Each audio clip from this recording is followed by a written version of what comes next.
I think the Brazilian candidate is generally regarded as having the edge, mainly because he's been involved in WTO deliberations continuously for the last 15 years, and the job is now of Director General is now a combination of global diplomat, politician and technical specialist.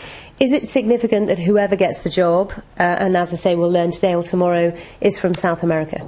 Oh yes, in the 20 years of the WTO, 5 or 6 Director Generals, Latin America has not been represented, and it's a huge region, growing very fast, population and GDP-wise, and I think it's widely regarded as being their turn. Also as well, the economies, the growing economies there, many of them are very committed to social justice, aren't they, in terms of their economic policy.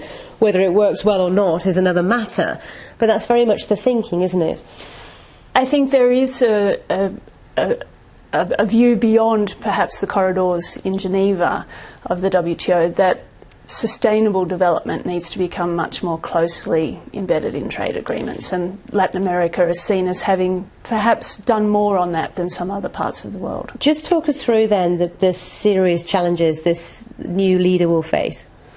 Well, it's been 20 years since the WTO has reached a global trade agreement.